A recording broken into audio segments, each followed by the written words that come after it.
خصوصاً علی افضلہم وخاتم النبیین محمد الامین وعلی آلہ وصحبہ اجمعین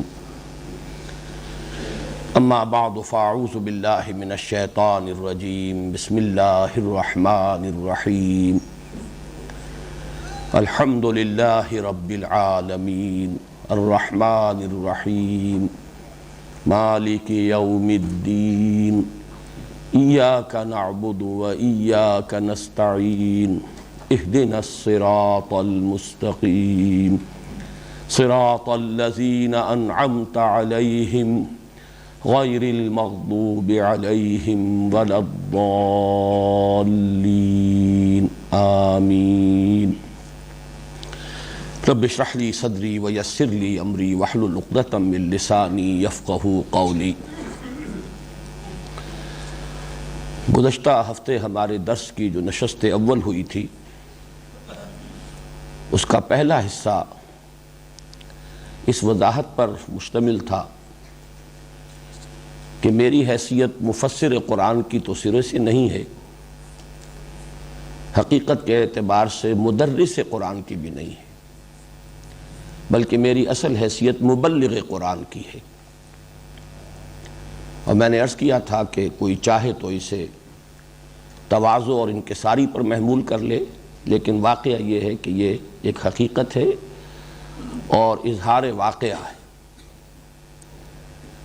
لیکن اس کے ساتھ ہی میں نے عرض کیا تھا کہ جس قرآن کی میں تبلیغ کر رہا ہوں، جس کے لیے میں نے الفاظ مستعار لیے تھے سر سید احمد خان مرحوم سے، قرآن کے من دارم، وہ قرآن جو میرے پاس ہے، جس قرآن کی میں تبلیغ کر رہا ہوں، یعنی قرآن حکیم کے معانی، علوم، معارف، مفاہیم، میں اس کے جس حوض مصفہ سے لوگوں کو سیراب کر رہا ہوں، اس میں 4 چشموں سے پانی جمع ہوا ہے، اور الحمدللہ اس میں بڑی جامعیت ہے، اس لیے کہ تنوع بھی ہے، بعض اعتبارات سے وہ جو سورسز ہیں ایک دوسرے کی ضد بھی ہیں، لیکن میرے ہاں ان میں ایک امتزاج اور تالیف کی کیفیت پیدا ہوئی ہے۔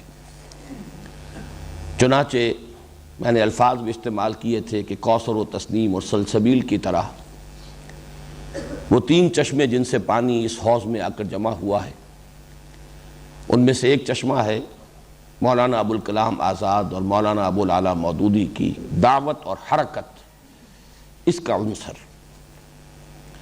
دوسرا چشمہ ہے مولانا فراہی اور مولانا اصلاحی کا تدبر اور تعمق، بالخصوص نظم قرآن کے اعتبار سے۔ تیسرا چشمہ ہے ڈاکٹر اقبال اور ڈاکٹر رفیع الدین کا فکر، ان کا تفکر، اور وہ اس پہلو سے کہ قرآن حکیم کی روشنی میں فکر جدید کی تحلیل اور اس کا تجزیہ، کہ اس کے کون سے حصے صحیح ہیں، کون سے غلط ہیں، اور پھر جو حصے صحیح ہیں ان کو قرآن حکیم کی تفہیم میں انکارپوریٹ کرنا، ان کا امتزاج، ان کی آمیزش۔ ایک چوتھا چشمہ جس میں نے عرض کیا تھا کہ کہا جا سکتا ہے کہ اس سے تصوف کی چاشنی ہے کہ جو میرے اس تبلیغ قرآن میں شامل ہوئی ہے، اور جس کے حوالے سے میں اسلاف کے ساتھ جڑا ہوا ہوں، وہ میرا العروۃ الوثقی ہے، یعنی شیخ الہند مولانا محمود حسن رحمہ اللہ اور شیخ الاسلام مولانا شبیر احمد عثمانی، یہ 4 سورسز ہیں جن سے میں نے کچھ حاصل کیا۔ اس پر مزید جو بھی اللہ نے ایک منطقی ذہن عطا کیا، فلسفیانہ ذوق عطا کیا، پھر سائنس کی جو تعلیم کا سلسلہ ہوا، اس کے حوالے سے اضافے ہیں، اور یہ ہے میری وہ دولت جو میں لٹا رہا ہوں اپنے اس درس و تدریس کے ذریعے سے۔ میرے قافلے میں لٹا دے اسے، لٹا دے ٹھکانے لگا دے اسے۔ اس دوسری بات کو جو چاہے تعلی پر محمول کر لے، لیکن میں اسے بھی وَأَمَّا بِنِعْمَةِ رَبِّكَ فَحَدِّثْ کے حکم کا امتثال امر سمجھتا ہوں، اور اسی لیے اسے بار بار بیان کر رہا ہوں۔ نشست اول کا نصف ثانی پھر صرف ہوا تھا قرآن حکیم میں سورہ فاتحہ کا مقام۔ سورہ فاتحہ سے متعلق کچھ تمہیدی، تعارفی اور ابتدائی باتیں، ان میں سے کسی کے اعادے کی اس وقت ضرورت نہیں ہے۔ جو دوسری نشست ہوئی گزشتہ ہفتے، اس کا نصف اول ایک بہت اہم موضوع پر مشتمل تھا کہ سورہ فاتحہ کو ام القرآن، اساس القرآن کس لیے کہا گیا؟ کیا یہ صرف ایک مدح و ستائش کا کلمہ ہے، یا یہ کہ اس کا کوئی معنوی ربط ہے اس سورہ مبارکہ کے مضامین سے؟ میرے نزدیک یہ واقعتاً حکمت قرآن کی اساس ہے، وزڈم آف قرآن یا فلسفہ قرآنی کا نقطۂ آغاز ہے۔ اس اعتبار سے میں نے دو عنوان معین کیے تھے، اگر یاد ہوں، کہ اگر اس پر غور کیا جائے کہ قرآن کے اصل مخاطب کون لوگ ہیں۔ کچھ لوگ ہیں اصل مخاطب، کچھ ہیں جو طبعاً مخاطب ہو گئے، بات کہیں کسی سے جا رہی ہے لیکن وہ دوسروں کے حق میں بھی مفید ہے۔ کسی بھی کلام کو سمجھنے کے لیے ضروری ہوتا ہے کہ معین ہو جائے کہ اس کلام کا مخاطب ہے کون، دوسرے بھی طبعاً اس سے استفادہ کر لیں۔ یا اسی کو یوں کہا جا سکتا ہے، اگر کویسچن یہ پوز کیا جائے کہ اس میں تو کوئی شک نہیں کہ سورہ فاتحہ ایک دعا ہے، لیکن کس کی دعا ہے؟ دعا ایک ایسے شخص کی بھی ہوتی ہے جو کسی تکلیف میں مبتلا ہے اور اپنی اس تکلیف کے رفع کرنے کے لیے کسی کو پکار رہا ہے۔ دعا ایسے شخص کی بھی ہو سکتی ہے جسے دنیاوی کسی نعمت کی آرزو ہے، مال، دولت، اولاد، کوئی چیز اسے مطلوب ہے، اس کے لیے کسی کو پکار رہا ہے، کسی سے مدد کی درخواست کر رہا ہے۔ یہ سورہ فاتحہ کس کی دعا ہے؟ سورہ فاتحہ اصلاً ایسے لوگوں کی دعا ہے جنہیں قرآن حکیم اولو الالباب قرار دیتا ہے، ہوش مند لوگ، باشعور لوگ، جن کے لیے میں نے دو الفاظ استعمال کیے تھے، سلیم الفطرت، سلیم العقل لوگ، جن کی فطرت بھی اپنی اصل سلامتی پر برقرار ہے، پرورٹ نہیں ہوئی، پولیوٹ نہیں ہوئی، نہ مسخ ہوئی ہے نہ آلودہ ہوئی، اور جن کی عقل صحیح ہے، وہ صحیح طور پر تفکر، تدبر، تعقل، استنباط، استدلال، استنتاج، اس کی صلاحیتوں سے مسلح ہے۔ یہ لوگ ہیں اصل میں کہ جو ہدایت، اب ہدایت کے لفظ کو میں یہاں بہت جامع معنی میں استعمال کر رہا ہوں، ہدایت کے ضمن میں ہاف وے آ چکے ہوتے ہیں از خود، اپنے غور و فکر، آزادانہ سوچ و بچار، وہی دو باتیں، فطرت سے صحیحہ کی روشنی میں عقل سلیم کا فعل، تعقل اور تفکر، اس کے نتیجے میں حکمت نظری یا ہدایت نظری تک تو ان کی رسائی ہو جاتی ہے۔ البتہ اب ہاف وے جو باقی ہے وہ ہے عملی رہنمائی، کیا کروں کیا نہ کروں، قدم قدم پر دو راہیں ہیں، چراہیں ہیں، چوراہے ہیں، اور معاملہ اتنا پیچیدہ ہے، انفرادی معاملات میں بھی پیچیدگیاں ہوتی ہیں، عدم توازن، ذرا سا عدم توازن ہو جائے بات کہیں سے کہیں پہنچ جائے گی، ذرا سی کجی ہو جائے رخ میں، یک لحظہ غافل گشتم و 100 سالہ راہم دور شد۔ بالخصوص اجتماعیات انسانیہ میں اس کا شدید اندیشہ ہے، ذرا سا عدم توازن پورے معاشرے کو، سماج کو، نظام کو، اجتماعیت کو بالکل کرپٹ کر کے رکھ دیتا ہے، اس میں فساد پیدا ہو جاتا ہے۔ تو ہدایت نظری اور ہدایت عملی، اس کو میں نے ہدایت کو دو حصوں میں تقسیم کیا۔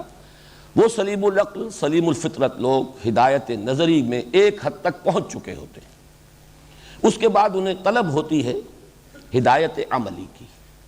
یہی وجہ ہے کہ سورہ فاتحہ کا نصف آخر جو ہے اس میں صراط المستقیم، اہدنا الصراط المستقیم، اے اللہ ہمیں سیدھا راستہ دکھا، سیدھے راستے کی ہدایت بخش، یا سیدھے راستے پر چلا۔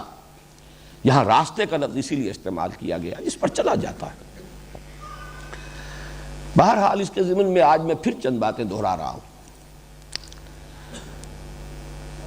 انسان اگر وہ دو شرطیں پوری ہو رہی ہوں، سلامتی طبع، سلامتی فطرت اور سلامتی عقل، تو انسان پر سب سے پہلی حقیقت جو منکشف ہوتی ہے، اس کے 3 حصے ہیں، وہ حصے میں بعد میں بیان کروں گا، لیکن سب سے پہلی حقیقت یہ منکشف ہوتی ہے کہ جو کچھ نظر آ رہا ہے، ہم اپنے حواس ظاہری سے جس شے کا ادراک کر رہے ہیں، حقیقت بس یہی کچھ نہیں ہے، بلکہ اصل حقیقت اس کے پردے میں مستور ہے۔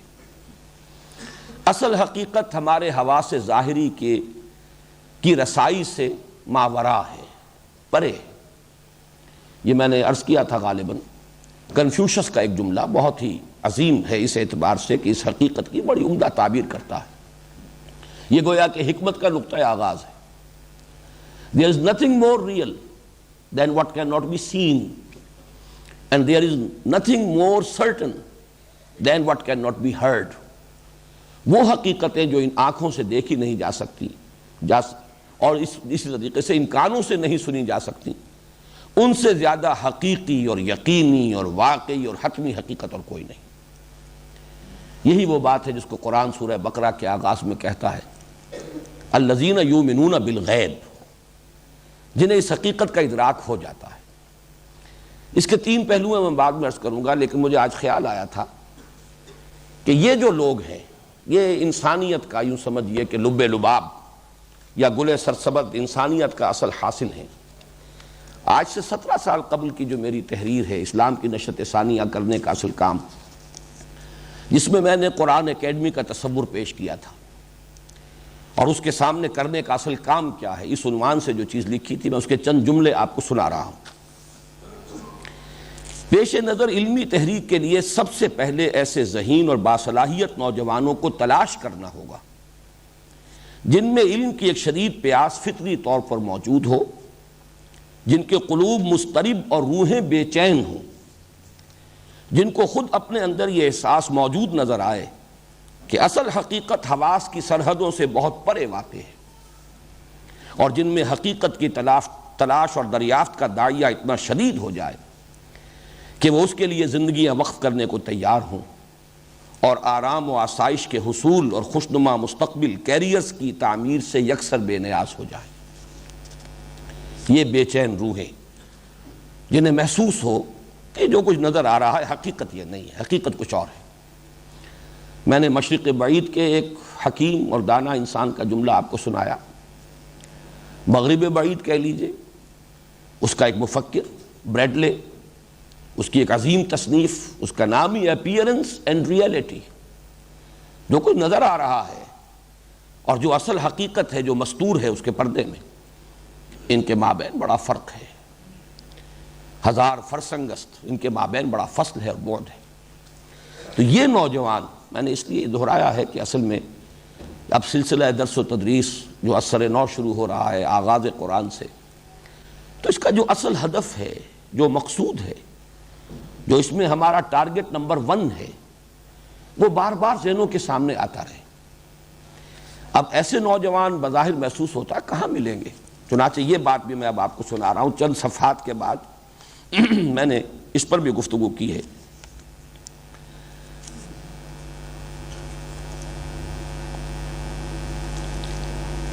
موجودہ دور میں جبکہ مادیت اور دنیا پرستی کا قلوب و اذہان پر مکمل تسلط ہے، اور کچھ تو فی الواقع طلب معاش کا مسئلہ اتنا کٹھن ہو گیا ہے کہ اکثر لوگوں کو اپنی ساری صلاحیتیں اور توانائیاں اسی کے حل پر مرکوز کر دینی پڑتی ہیں، پھر معاشرے کا عام رجحان یہ ہو گیا ہے کہ جو ذرا اس سطح سے بلند ہوتا ہے اس پر معیار زندگی کو بلندتر کرنے کی دھن سوار ہو جاتی ہے۔ اس قسم کے نوجوانوں کا ملنا بظاہر محال نظر آتا ہے، لیکن یہ جملے ذرا آپ غور سے سنیے، لیکن حقیقت یہ ہے کہ دنیا سعید روحوں سے کبھی خالی نہیں ہوئی۔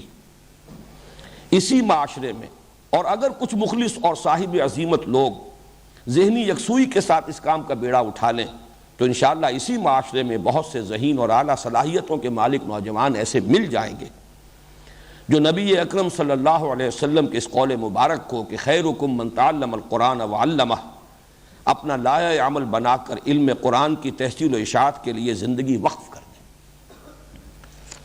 اسے کہا جا سکتا ہے یہ میری رجائیت ہے، اور واقعہ یہ ہے کہ میں بھی یہ محسوس کرتا ہوں کہ جتنا کچھ ان الفاظ سے ظاہر ہو رہا ہے معاملہ، ویسا کچھ سامنے نہیں آیا تاحال۔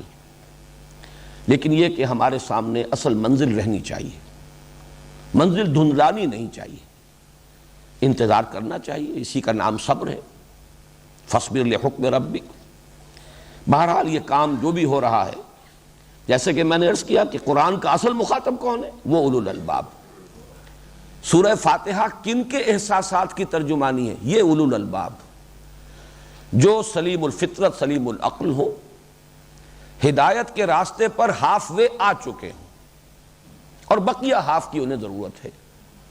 وہ ہے در حقیقت کہ جن کے احساسات، جن کے دعا کی ترجمانی اللہ تعالیٰ نے سورہ فاتحہ میں کی ہے۔ اب ذرا تین چیزیں نوٹ کر لیجئے۔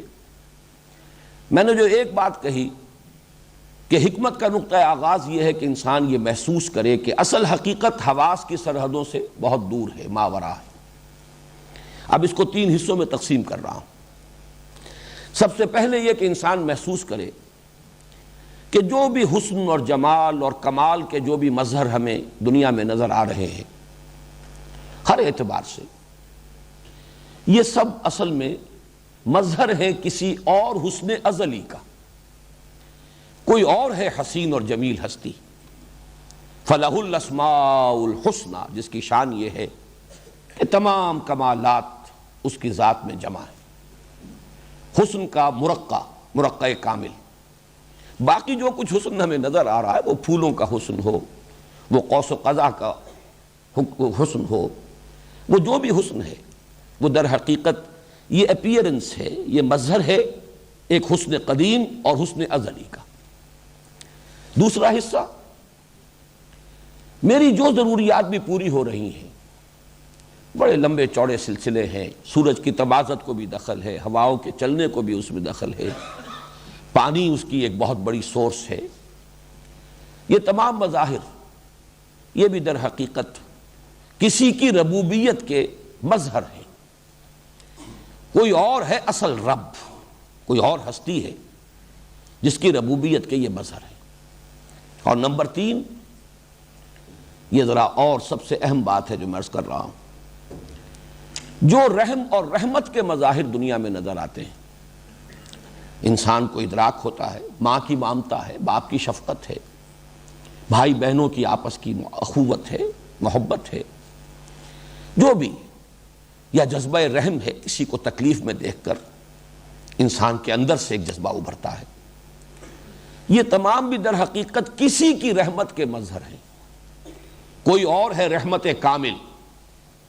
میں یہاں ایک حدیث کی طرف اشارہ کر رہا ہوں، جیسے پہلی بات کے لیے میں نے قرآن حکیم کے الفاظ مستعار لیے، فَلَهُ الْأَسْمَاءُ الْحُسْنَى، اسے جو چاہو کہہ کر پکار لو، اَيَّمَّا تَدْعُو، قُلِ ادْعُوا اللَّهَ أَوِ ادْعُوا الرَّحْمَٰنَ أَيَّمَّا تَدْعُو فَلَهُ الْأَسْمَاءُ الْحُسْنَى۔ کل حسن کا منبع اور سرچشمہ ایک ذات ہے، جو چاہو کہہ کے پکار لو۔ Call the rose by any name, it will smell as sweet۔ اسے اللہ کہہ لو، رحمان کہہ لو، لیکن یہ جان لو کل حسن اسی میں ہے، کل کمال اسی میں ہے، جمال کا مرقع حقیقی وہی ہے، یہ سب اس سے بوروڈ ہیں، اسی کے مستعار ہیں، جو بھی ہمیں جلال، جمال اور کمال کے مظہر نظر آ رہے ہیں۔ اسی طرح ربوبیت، جدھر جدھر سے پرورش کا سامان آ رہا ہے، جہاں جہاں سے ضروریات پوری ہو رہی ہیں، یہ سب بھی ایک رب ہے جس کی ربوبیت کے یہ سلسلے ہیں جو پھیلے ہوئے ہیں۔ اس لیے کہ پورا یہ سلسلہ اسباب ایک مسبب کے قبضہ قدرت میں۔ تیسرے، رحمت اور رحم جتنی بھی کچھ دنیا میں ہے، اسی لیے حدیث میں الفاظ آئے ہیں کہ دنیا میں کل رحمت جو ہے وہ اللہ تعالیٰ کی رحمت کے 100ویں حصے کا مظہر ہے۔ اللہ نے اپنی رحمت کے 99 حصے اپنے پاس رکھے ہیں، اور ایک حصہ کل خلق میں تقسیم کر دیا ہے۔ یہ چاہے حیوانات کے اندر مامتا ہے، بہرحال ان کے اندر بھی ماں کی مامتا وہ موجود ہے، وہ نہ ہو تو کیسے ان کے بچے پلیں اور پرورش پائیں، چاہے انسانوں میں ہے یہ محبت، اخوت، جو بھی مظہر ہے، در حقیقت یہ اصل میں اس کی سورس، اس کا سرچشمہ وہی ایک ذات ہے۔ یہ ایک ذات، ایک ہستی، اب اسے جیسا کہ میں نے عرض کیا جو نام آپ چاہیں دے لیں، یہ پہلا حصہ ہے حکمت کا۔ حکمت کا اور فطرت کا، فطرت کی صحت کا میں نے عرض کیا تھا۔ دوسرا مظہر کیا ہے؟ کہ نیکی نیکی ہے، بدی بدی ہے۔ انسان بائی ہز ویری نیچر جانتا ہے کہ نیکی نیکی ہے، بدی بدی ہے، خیر خیر ہے، شر شر ہے، بھلائی بھلائی ہے، برائی برائی ہے۔ اسے اس کی ضرورت نہیں ہے، وہ اس کا محتاج نہیں ہے کہ لمبی فہرست مرتب کر کے اس کو دے دی جائے۔ یہ فطرت انسانی میں الہامی طور پر علم اور پہچان موجود ہے۔ اب اس سے عقل کے سامنے ایک سوال آتا ہے کہ عقل کا تقاضا یہ ہے کہ گندم سے گندم پیدا ہو، جو سے جو، گندم از گندم بروید، جو سے جو۔ خیر سے خیر وجود میں آنا چاہیے، شر سے شر وجود میں آنا چاہیے۔ خیر کا بدلہ خیر ہونا چاہیے، شر کا بدلہ شر ہونا چاہیے۔ اس عالم میں وہ صورت نظر نہیں آ رہی، لہذا کوئی دوسرا عالم ہونا چاہیے، یہ عقل کا تقاضا۔ یہاں وہ فطرت کی بنیاد کیا ہے؟ نیکی اور بدی کا شعور، اور عقل کا تقاضا کیا ہے؟ کہ نیکی اور بدی کا بدلہ بھرپور انسان کو مل جانا چاہیے۔ تیسرا حصہ اسی نظری جو ہدایت ہے، جہاں تک کہ اولو الالباب خود پہنچ جاتے ہیں، تیسرا حصہ یہ ہے کہ جب وہی ہستی ہے، اصل حقیقت تو وہی ہے، ذالک بان اللہ هو الحق، تو پھر اسی کی پرستش، اسی کی پوجا، اسی سے لو لگانی چاہیے، اسی کی بندگی کرنی چاہیے، اسی سے محبت کرنی چاہیے۔ یہ سارا لفظ عبادت کا اصل مفہوم میں بیان کر رہا ہوں، یہ سب کچھ صرف اس کی ذات کے ساتھ منسلک ہو جانا چاہیے۔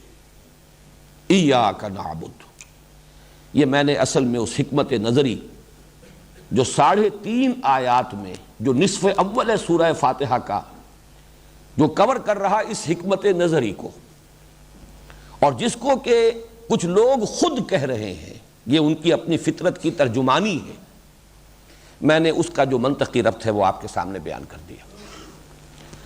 گزشتہ ہفتے پھر آخری ہمارا جو حصہ تھا دوسری نشست میں، الحمدللہ، صرف ان 2 الفاظ پر ہم نے گفتگو مکمل کی تھی، اور آج اب ہمیں آگے بڑھنا ہے۔ یہ الحمدللہ جس پر ہم نے کل پچھلی درس میں خاصا وقت صرف کیا ہے، اس سے نوٹ کر لیجئے کہ معرفت خداوندی کا سب سے بڑا خزانہ یہی ہے، اور یہ بھی جان لیجئے کہ اس سورہ مبارکہ کی اصل جان یہی ہے۔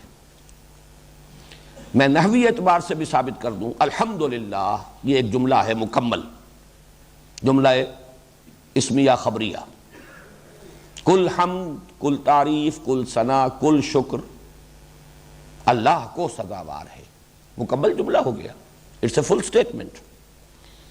انگریزی میں انالیسس جس طریقے سے ہم کرتے ہیں اس میں آپ کہہ سکتے ہیں یہ پرنسپل کلاز ہے۔ اب یہ اللہ کے لفظ کے ساتھ ہی اس کے تابع ہو کر آ رہی ہیں 4 باتیں۔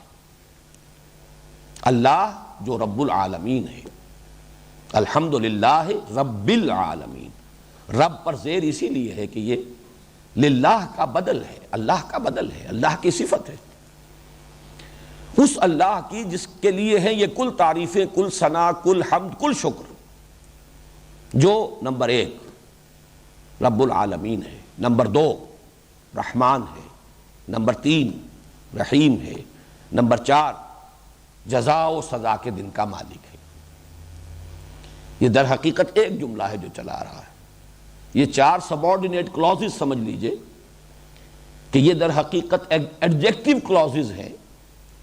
اللہ کے لیے یہ ایڈجیکٹیوز کی حیثیت سے اس کی وضاحت، اس کی نعت، اس کے صفات کے طور پر، اس کے بدل کے طور پر آ رہے ہیں۔ الحمدللہ، معلوم یہ ہوا کہ اصل جان تو اس کی الحمدللہ ہے۔ اب میں یہ چاہتا ہوں کہ پہلے آپ اس کلمے کی جو شان ہے اس کو نبی اکرم صلی اللہ علیہ وسلم کے الفاظ مبارکہ میں پہچان لیجئے۔ یہ ترمذی کے 2 روایات ہیں جو میں آپ کو سنا رہا ہوں۔ عن عبداللہ ابن عمرو بن العاص رضی اللہ تعالی عنہما قال قال رسول اللہ صلی اللہ علیہ وسلم التسبیح نصف المیزان والحمد للہ تملؤہ ولا الہ الا اللہ لیس لہا دون اللہ حجاب حتی تخلص الیہ۔ دوسری روایت ہے وعن رجل من بنی سلیم، اس کے الفاظ کیا ہیں کہ حضور نے فرمایا التسبیح نصف المیزان والحمد للہ تملؤہ والتکبیر یملأ ما بین السماء والارض۔ ان میں تین چیزوں کا ذکر ہوا ہے دونوں حدیثوں میں، تسبیح، تحمید، لیکن تیسری چیز مختلف ہے ان دونوں حدیثوں میں۔ ایک میں ہے تحلیل لا الہ الا اللہ اور ایک میں ہے تکبیر۔ دیکھیے یہ چار ہیں در حقیقت الفاظ، تسبیح سبحان اللہ، تحمید الحمدللہ، تکبیر اللہ اکبر، تحلیل لا الہ الا اللہ۔ یہ در حقیقت یوں سمجھیے کہ معرفت کے خزانے ہیں، لیکن ان دونوں حدیثوں میں جو قدر مشترک ہے وہ الفاظ ہیں التسبیح نصف المیزان والحمد للہ تملؤہ۔ کیا مفہوم ہے اس کا؟ کون سی میزان؟ یہ میزان معرفت ہے۔ عقلی طور پر اس کو یوں سمجھیے کہ دین کی اساس اور جڑ ہے ایمان، ہر شخص جانتا ہے۔ ایمان کی جان ہے ایمان باللہ، اس کی اساس اللہ کی معرفت، اور اللہ کی کل معرفت جو انسان کو حاصل ہو سکتی ہے اس کا ایک سلبی پہلو ہے اور ایک ایجابی پہلو ہے، ایک منفی پہلو ہے، ایک مثبت پہلو ہے، ایک ہی تصویر کے دو رخ۔ یہ کل معرفت ہے جو اللہ کی ہمیں حاصل ہو سکتی ہے۔ ایک تسبیح و تنزیہ ہے، اللہ ہر عیب سے، ہر نقص سے، ہر ضعف سے، ہر احتیاج سے پاک ہے، اعلیٰ ہے، عرفہ ہے، منزہ ہے، مبرہ۔ یہ ہے منفی رخ، کوئی نقص نہیں، کوئی عیب نہیں، کوئی ضعف نہیں، کوئی احتیاج نہیں، ہر عیب، ہر نقص، ہر ضعف، ہر احتیاج سے بالا، عرفہ، منزہ، مبرہ۔ یہ تسبیح ہے سبحان اللہ کے معنی یہ ہے، لیکن یہ منفی ہے، اسی لیے نصف المیزان تو کہہ دیا، لیکن وہ کہ جس سے میزان پر ہو جائے۔ اور ایک حدیث میں تو یہ آیا ہے کہ الحمدللہ ہے، یہ تو تملأ ما بین السماء والارض، آسمانوں اور زمین کے مابین کل فضا کو پر کر دینے والا کلمہ ہے۔ یہ اسی کا در حقیقت مثبت رخ ہے۔ کل صفات جمال و کمال کا مرقع کامل اللہ ہے، ہر خیر، ہر خوبی، ہر کمال اس میں بتمام و کمال موجود ہے۔ یہ ہے الحمدللہ۔ تو التسبیح نصف المیزان، معرفت خداوندی کا نصف تسبیح ہے، اور اس کی تکمیل والحمدللہ تملؤہ، اس کے سوا ہم اللہ کے بارے میں اور کچھ نہیں جان سکتے۔ تمام صفات کمال اس میں بتمام و کمال موجود ہیں۔ قدرت ہے تو وہ علی کل شیء قدیر ہے، علم ہے تو وہ بکل شیء علیم ہے، حیات ہے تو وہ الحی ہے، اس کی حیات بھی وہ ہے جو ہر ضعف سے مبرہ، نہ اسے اونگ آتی ہے، نہ نیند آتی ہے، نہ اسے کھانے کی ضرورت ہے، نہ اسے پینے کی ضرورت ہے، کوئی ہوائی ضروریہ اسے لاحق نہیں ہے، معاذ اللہ ثم معاذ اللہ۔ ارادہ ہے تو فعال لما یرید، اس کا ارادہ ایسا کامل ہے جو چاہے کر گزرے۔ جس بھی صفت کمال کا آپ تصور کریں گے وہ اس کی ذات میں بتمام و کمال موجود ہے۔ اسے آپ اومنیشینٹ، اومنی پوٹنٹ، اومنی پریزنٹ، یہ الفاظ ہے، آپ کو ہر جگہ پر یہی تصورات ملیں گے۔ اس کے سوا آپ اور کیا جانیں گے اللہ کے بارے میں؟ اس کی ذات ہمارے احساس سے، ادراک سے ما وراء، وراء الورا ثم وراء الورا ثم وراء الورا۔ حضرت مجدد الفسانی رحمۃ اللہ علیہ وہ اپنے مکتوبات میں یہ الفاظ بکثرت استعمال کرتے ہیں، ذات باری تعالی وراء الورا ثم وراء الورا ثم وراء الورا۔ اس کو تو سمجھ لو کہ وہ تمہارے فہم کی جو بات اور ہے، تمہارے تصور کی بات اور ہے، تمہارے تخیل کی بات اور ہے، تمہارے وہم سے بھی ماورا ہے۔ البتہ یہ کہ اس کو جانو گے تو کیا؟ التسبیح نصف المیزان والحمدللہ تملؤہ، یہ کل میزان ہے، میزان معرفت۔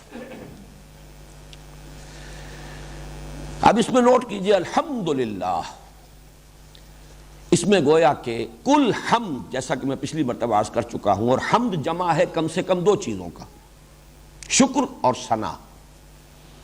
تینوں الفاظ عربی کے ہیں. ہم اردو میں ثنا کا مفہوم ادا کرنے کے لیے لفظ تعریف استعمال کرتے ہیں. اگر اردو کے انداز میں بیان کریں گے تو حمد کے معنی ہے شکر اور تعریف، تمام تعریفیں اور کل شکر سزاوار ہے اللہ کو. اللہ ہی حقیقتاً مستحق بھی ہے، لام استحقاق، اور وہی فی الواقع مالک بھی ہے، اس لیے کہ جو صفات ہیں جو اسے قابل حمد بناتی ہیں وہ اس کی اپنی ملکیت ہے.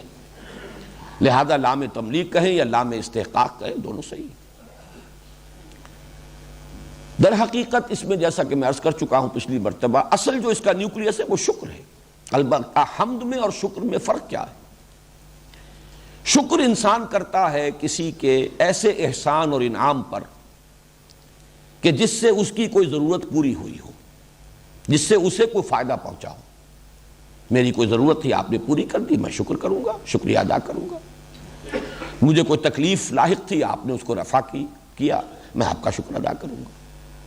اور تعریف یا ثنا تمام محاسن پر ہوگی. جو بھی حسن ہے، پھول کا حسن ہے، ہم اس کی تعریف کریں گے، کیا عمدہ پھول ہے. البتہ یہ کہ یہ جو 2 چیزوں کو میں نے علیحدہ علیحدہ کیا ہے، یہ جتنا آدمی کانشسنس اور شعور کی نچلی سطح پر ہوگا یہ دونوں چیزیں علیحدہ رہیں گی. جیسے جیسے شعور کی سطح بلند ہوتی ہے دونوں چیزیں ایک ہو جاتی ہیں. اس لیے کہ انسان کے اصل میں احساس کے لطیف ہونے کی بات ہے. پھول کو دیکھ کر بھی آپ یہ نہیں کہہ سکتے کہ مجھے اس سے کیا ملا. آپ کے احساسات لطیفہ کو ایک جلا حاصل ہوتی ہے جب آپ پھول کو دیکھتے ہیں. یہ تو ہر شخص محسوس کر لیتا ہے، میں پیاسا تھا مجھے پانی مل گیا، جس نے پانی پلایا مجھ پر واجب ہے کہ میں اس کا شکر ادا کروں، اس لیے کہ اسے محسوس ہوا کہ پیاس میری رفع ہو گئی. یہ تو یوں سمجھیے کہ بڑا کورس احساس ہے. یہ تو ہر حیوان کو بھی ہو جاتا ہے. کسی بھوکے پیاسے کے حیوان کے سامنے جو ہے آپ کچھ کھانے کے لیے کچھ چارہ رکھیے یا کوئی پانی رکھ دیجئے بالٹی میں پینے کے لیے، وہ جب اپنی ضرورت پوری کر کے سر اٹھائے گا، آپ کی طرف دیکھے گا، اس کے آنکھوں میں آپ کو جذبہ شکر جھلکتا نظر آئے گا. انسان تو یہ کہ حسن کو پہچانے اور یہ سمجھے کہ اس سے بھی مجھے بہت کچھ حاصل ہوا ہے. اگر اس کا ادراک اور شعور ہے تو در حقیقت انسان اپنے ان احساسات میں ایک بلند تر سطح پر آ گیا ہے، ورنہ نہیں. بڑی پیاری نظم تھی جو ہمارے میٹرک کے کورس میں تھی انگریزی میں، جو ہمارا نصاب تھا، غالباً پارکنسن سلیکشن آف انگلش ورس. ڈیفوڈلز. شاعر کہیں گھوم رہا تھا، دیکھ رہا تھا، اچانک ایک پہاڑی کی چوٹی پر پہنچا تو نیچے جو وادی تھی اس میں اس نے دیکھا کہ پھولوں سے بھری ہوئی تھی. ڈیفوڈلز کے پھول لہرا رہے تھے ہوا میں. اب یہ ایک منظر تھا، حسین منظر، لیکن یہ کہ اس سے اسے کچھ حاصل ہوا. مادی طور پر تو کچھ حاصل نہیں ہوا، لیکن کچھ روح کو تو حاصل ہوا ہے، کچھ اس کے احساسات لطیفہ کو تو حاصل ہوا ہے. I gazed and gazed, but little thought what wealth the scene to me had brought. For oft, when on my couch I lie, in vacant or in pensive mood, they flash upon that inward eye, which is the bliss of solitude. And then my heart with pleasure fills and dances with the daffodils. ایک ایسی دولت مجھے حاصل ہوئی تھی. بسا اوقات میں غمزدہ ہوتا ہوں، مغموم ہوتا ہوں، اداس ہوتا ہوں، پڑا ہوتا ہوں اپنی چارپائی پر، کہ اچانک وہی منظر جو ہے میری آنکھوں کے سامنے آ جاتا ہے اور میرا وہ جو اداسی ہے وہ ختم ہو جاتی ہے. میرا دل جو ہے جیسے وہ ڈیفوڈلز کے پھول لہرا رہے تھے ہوا میں، میرا دل بھی جو ہے وہ لہرانے لگتا ہے. اور وہ ساری جو دولت ہے وہ در حقیقت مجھے جو ملی تھی اس وقت مجھے شعور نہیں تھا. تو یہاں آ کر شکر اور ثنا جمع ہو جائیں گے. الحمدللہ رب العالمین. اب جو حکمت اور شکر کا میں نے تعلق بیان کیا ہے، اسی کی مثال ہے قرآن حکیم میں، اور اس کے لیے نص قطعی کہ ان دونوں کے مابین کیسا گہرا ربط ہے لازم و ملزوم کا.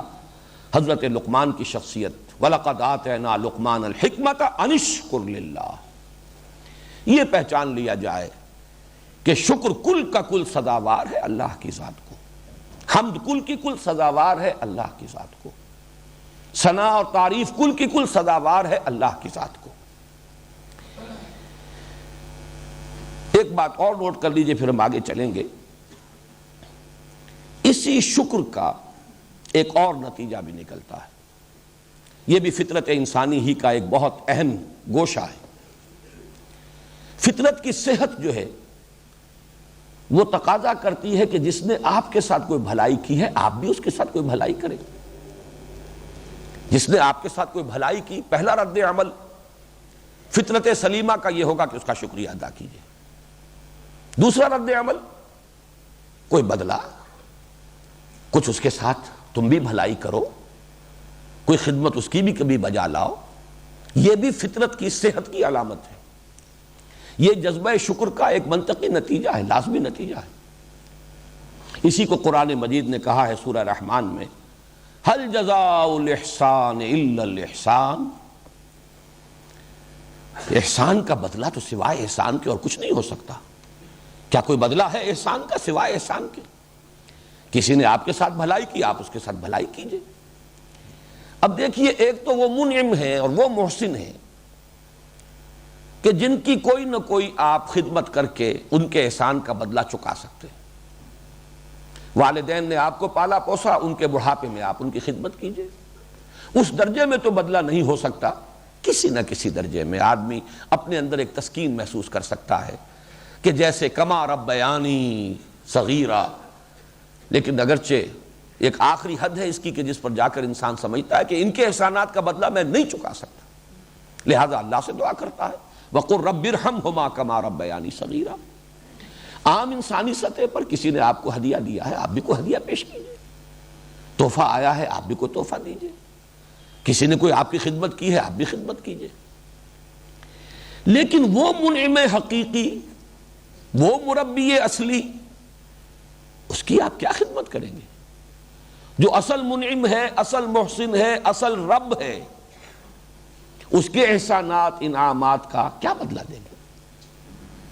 اس کو یوں سمجھیے، اس سے بھی پہلے درجے میں کہ کچھ لوگوں نے دیکھا کہ سورج سے ہمارا بڑا کام چل رہا ہے، سورج کی تمازت سے فصلیں پکتی ہیں، ہوائیں چلتی ہیں۔ اب سورج کو ہم کیا بدلہ دیں؟ کچھ نہیں دے سکتے، سوائے اس کے کہ ہاتھ جوڑ کر کھڑے ہو جائیں، سورج طلوع ہو رہا ہے ڈنڈوت کر دیں۔ تو ایک اظہار عجز، اظہار تذلل، ایک اس کی عظمت کا اعتراف کسی درجے میں، کسی ریچول کے ذریعے سے سجدہ کر دیجئے، ماتھا ٹیک دیجئے، اس کی مدح کیجئے، ثنا کیجئے، یہی تو ہو سکتا، اور کچھ نہیں ہو سکتا۔ معلوم ہوا کہ شکر ہی در حقیقت جذبہ عبادت کی شکل اختیار کرتا ہے۔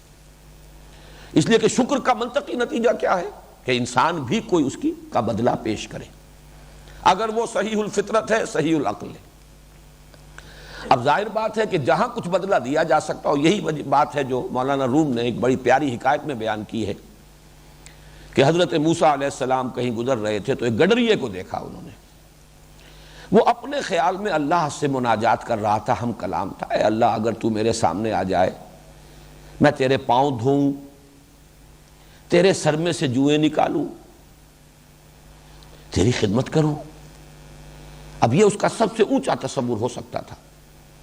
کسی بڑی سے بڑی ہستی جو بھی اس کے تصور میں تھی، کوئی بڑا چودھری، کوئی شیخ قبیلہ، جب وہ کہیں جاتا ہوگا اپنے کسی سردار کے پاس تو یہی کام کرتے تھے، پاؤں دھو دیے، سر میں مالش کر دی، جوئیں نکال دی، کوئی اور خدمت بجا لائے۔ تو اللہ اگر تو میرے سامنے آ جائے، کبھی اے حقیقت منتظر نظر آ لباس مجاز میں کہ ہزاروں سجدے تڑپ رہے ہیں میری جبین نیاز میں۔ وہ شخص اپنی ذہنی سطح کے مطابق ہم کلام تھا۔ حضرت موسیٰ نے اسے ڈانٹ دیا کہ یہ کیا کفر بک رہے ہو، اللہ کے پاؤں دھو گے اور اللہ کے سر سے جوئیں نکالو گے، کیا کفر بک رہے ہو؟ تو حکایت ایسے ہے کہ اس نے چیخ ماری، کپڑے پھاڑے اور کہیں نکل گیا جنگل کی طرف۔ تو اللہ تعالیٰ نے حضرت موسیٰ سے فرمایا کہ اے موسیٰ تو برائے وصل کردن آمدی، نہ برائے فصل کردن آمدی، تجھے ہم نے بھیجا تھا تو اس لیے آیا تھا کہ لوگوں کو ہم سے جوڑے، نہ کہ ہم سے توڑ دے، ہم سے کاٹ دے، ہم سے جدا کر دے۔ وہ اپنے فکر، اپنی سوچ کے مطابق، اب یہی اس کی سطح ہے سوچ کی، اس سے زیادہ تو اس کے سوچ کا کوئی اور پیمانہ ہے ہی نہیں۔ بہرحال اس وقت مجھے جو واضح کرنا تھا وہ یہ کہ یہ جذبہ عبادت در حقیقت جذبہ شکر ہی کا منطقی نتیجہ ہے. کوئی بدلہ، کوئی خدمت اگر ہم نہیں کر سکتے، ہستی اتنی بلند ہے، اتنی بلند ہے، اتنی بلند ہے کہ ہم کوئی خدمت کر نہیں سکتے، ہم کو بدلہ دے نہیں سکتے اس کے احسانات و انعامات کا، تو اس کے سامنے سر ہی جھکا دیں، سجدہ ہی کریں، کوئی اور مراسم عبودیت بجا لائیں، کچھ اس کے حمد کے ترانے گائیں، جیسے کہ حضرت داؤد علیہ السلام حمد ہی کے ترانے ہیں نا، زبور ہے کیا، حمد کے ترانوں پر مشتمل کتاب ہے. اور جس کیف کے ساتھ وہ حمد کے یہ ترانے پڑھا کرتے تھے یا الاپا کرتے تھے، قرآن مجید میں ہے کہ اس کے اندر یہ کیفیت تھی کہ پرندے اور پہاڑ ان کے ساتھ شریک ہو جاتے تھے، وجد میں آتے تھے پرندے بھی اور پہاڑ بھی، قلب کی گہرائی سے اللہ تعالیٰ کے حمد کے وہ ترانے جو ہے وہ نکل رہے ہوتے تھے. اب آخری بات الحمدللہ کے بارے میں اور نوٹ کر لیں، وہ یہ کہ یہ ہر نوع کے شرک کی جڑ کاٹ دینے والا کلمہ ہے. جب کل تعریف اسی کی ہے، کل حمد اسی کی ہے، تمام حسن کا منبع سرچشمہ وہی ہے، کل ربوبیت کا نقطۂ آغاز وہی ہے، تمام رحمت جو ہے اس کا منبع اور سرچشمہ اسی کی ذات ہے، تو کسی اور کو کاہے کو پوجنا ہے، کسی اور کے لیے مراسم عبودیت کاہے کے لیے، سورج کے سامنے کاہے کو سر جھکانا ہے؟ وہ تو خود اس کے قبضہ قدرت میں ہے، اسی کے حکم سے کر رہا ہے جو کچھ کر رہا ہے. میرا مجھ میں کچھ نہیں، جو کچھ ہے سو تو ہے. بھگت کبیر کا یہ دوہا، میرے اندر میرا تو کچھ ہے ہی نہیں، اے رب جو کچھ ہے تیرا دیا ہوا ہے.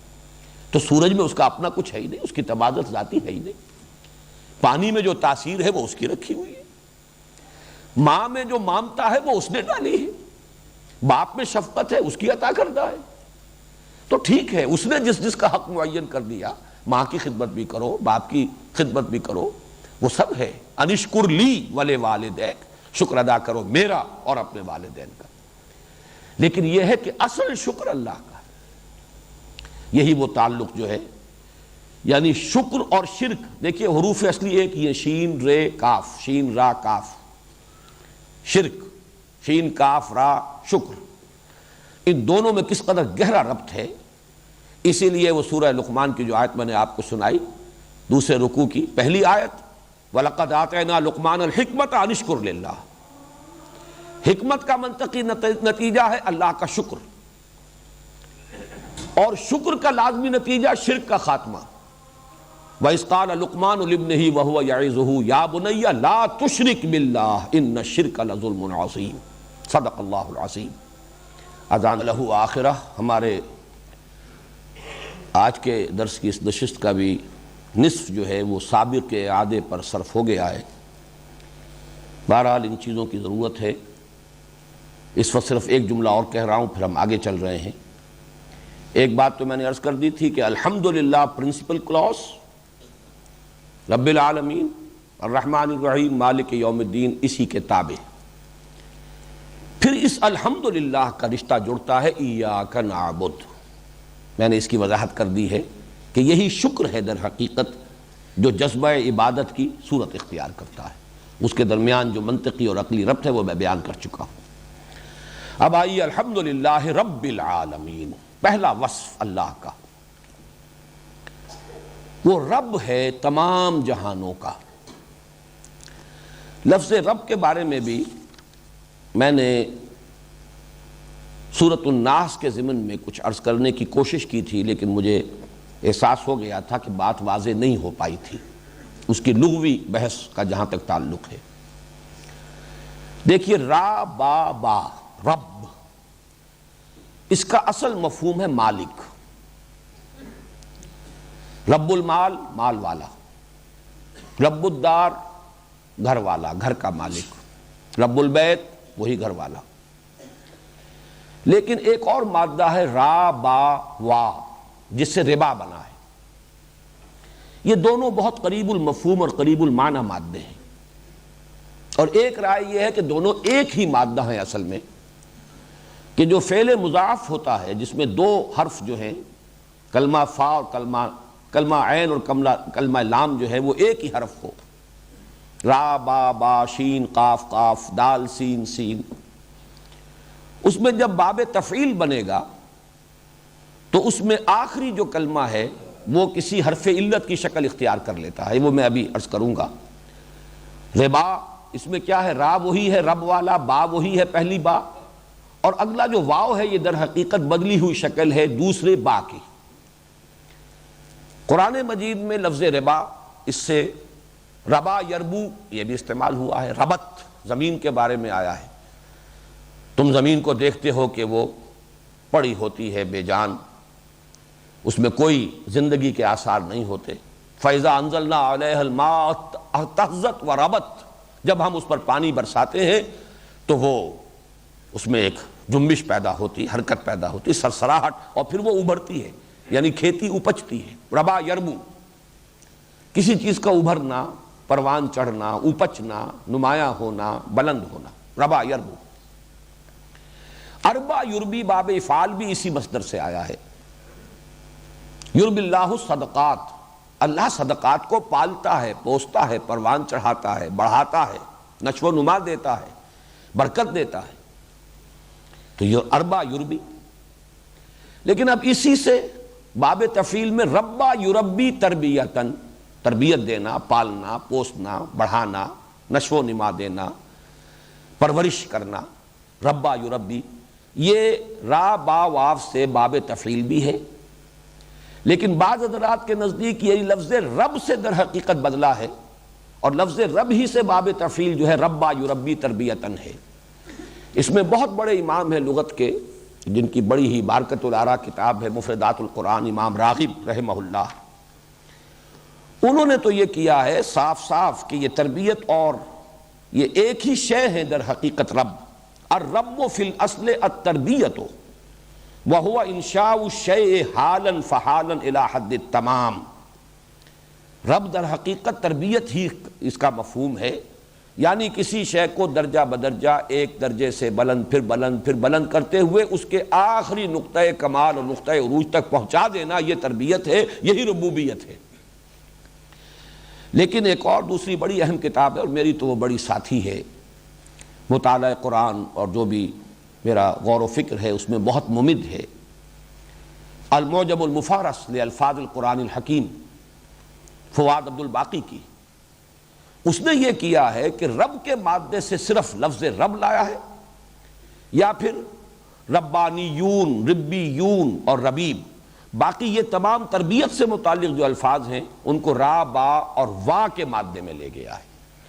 گویا کہ اس کے بارے میں یہ دونوں رائے ممکن ہیں کہ یہ رب سے ہے تربیت، یا ربا سے ہے، را با وا سے ہے۔ ان دونوں کا چونکہ بہت بڑے بڑے جو ائمہ ہیں، اور امام رازی نے اس کو اصول کے طور سے بیان کیا ہے کہ فعل مضاف کے اندر یہ شکل ہو جاتی ہے جب باب تفعیل میں آئے گا تو آخری حرف جو ہے اس کی جگہ پر کوئی حرف علت آ جائے گا، دساہا، حالانکہ دسسا یدسس تدسیسا باب تفعیل سے بنتا، لیکن دساہا، قد افلح من زکاہا وقد خاب من دساہا، وہاں انہوں نے اس کی بحث کی ہے بڑی تفصیل کے ساتھ۔ بہرحال اس کا مفہوم کیا ہوا کہ رب کے معنی ہے مالک بھی اور پالن ہار بھی، پروردگار بھی۔ یہی وجہ ہے کہ عام تراجم میں آپ دیکھیں گے تمام جہانوں کا پروردگار۔ میرے لیے الجھن یہ تھی کہ را، با کا مادہ تو آتا ہے مالک ہونے کے لیے، تو بعض مترجمین نے ترجمہ یہی کیا صاحب سب جہانوں کا، غالباً شاہ عبد القادر کا یا شاہ رفیع الدین کا، میں ابھی تعین کے ساتھ نہیں کہہ سکتا، صاحب اسی کو کہتے ہیں جو مالک ہو، آقا، مالک۔ لیکن اس کے ساتھ منطقی ربط موجود ہے کہ جو کسی شے کا مالک ہوتا ہے وہ فطری طور پر چاہتا ہے کہ وہ پروان چڑھے، اس میں ترقی ہو، اس میں اضافہ ہو، وہ نشو و نما پائے، وہ آگے بڑھے۔ لہذا ملکیت اور اس طریقے سے کسی شے کو آگے بڑھانا، پالنا، پوسنا، یہ گویا کہ لازم و ملزوم ہے۔ تو رب کی بحث کے ضمن میں اسی پر اکتفا کریں۔ آگے چلیے، عالمین، اس کا مادہ ہے عین لام میم، اسی سے علم بھی بنا، اسی سے عالم بنا۔ عالم ہو تو اس کے معنی ہے جاننے والا، اور عالم کے معنی وہ چیز جس سے کوئی جانا جائے، جو کسی کی پہچان کا ذریعہ بنے۔ چنانچہ عالم یعلم جب آتا ہے اس کے معنی ہے اس نے جانا، کوئی شے اس کے علم میں آئی، اور علامہ یعلم یا یعلم یہ دونوں اس کے آتے ہیں مضارع، اس کا مطلب ہے کسی شے کا نشان لگا دینا، کسی چیز کی علامت بنا دینا، اسی سے علامت کا لفظ بنا ہے، اسی سے علم علم اسم علم بنا ہے۔ لاہور کا اسم علم ہے، لاہور یعنی لاہور شہر کے لیے بطور علامت یہ لفظ اختیار کر لیا گیا، اسم علم ہے۔ تو عالم سے مراد ہے کوئی شے جس سے کہ کسی کو پہچانا جائے، اس اعتبار سے لفظ آیت کے بہت قریب آ جاتا ہے یہ لفظ۔ اب اس کو جمع کیا گیا، کل عالم۔ اب آپ کہہ سکتے ہیں عالم جمادات، عالم نباتات، عالم حیوانات، عالم مادی، عالم روحانی، عالم مثال، عالم دنیا، عالم آخرہ، عالم برزخ۔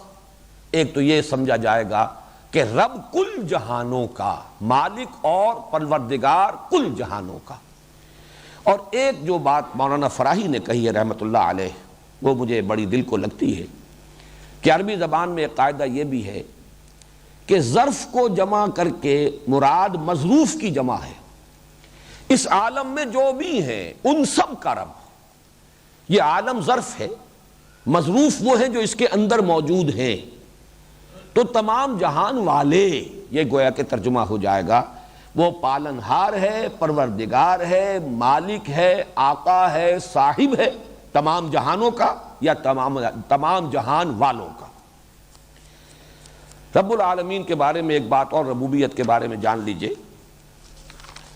قرآن حکیم میں اللہ تعالیٰ کے بارے میں لفظ رب ہمیشہ مقدم ہوتا ہے لفظ خالق پر۔ اس کی وجہ میں بیان کر چکا ہوں سورہ علق کی ابتدائی آیات کے درس کے ضمن میں، کہ انسان کا شعور جو ہے جب ترقی کرتا ہے، اگر ہم جائزہ لیں تو سب سے پہلی چیز جس کا انسان کو احساس ہوتا ہے وہ اس کی ضرورت ہوتی ہے، احتیاج۔ بھوک لگی ہے، بچہ ہے، اسے اور کوئی شعور نہیں ہے، کسی شے کا شعور نہیں، نہ ماں کا پتہ، نہ باپ کا پتہ، نہ گھر کا پتہ، نہ کسی اور شے کا پتہ، لیکن اندر سے ہنگر پینز ہوتے ہیں، روتا، احتیاج ہے۔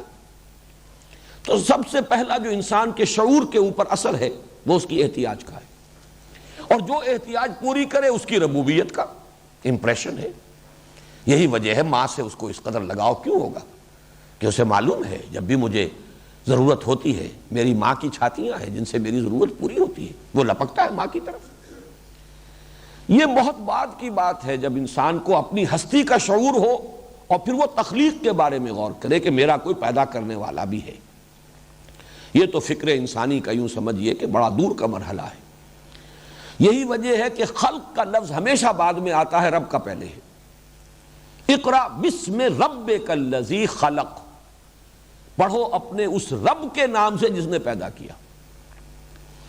سورۃ النساء کا آغاز ہوتا ہے یا ایھا الذین آمنوا اتقوا ربکم الذی خلقکم من نفس واحدۃ وخلق منها زوجہا، اے لوگو تقوی اختیار کرو اپنے اس رب کا جس نے تمہیں بنایا، پیدا کیا ایک جان سے، اور بنایا اسی سے اس کا جوڑا۔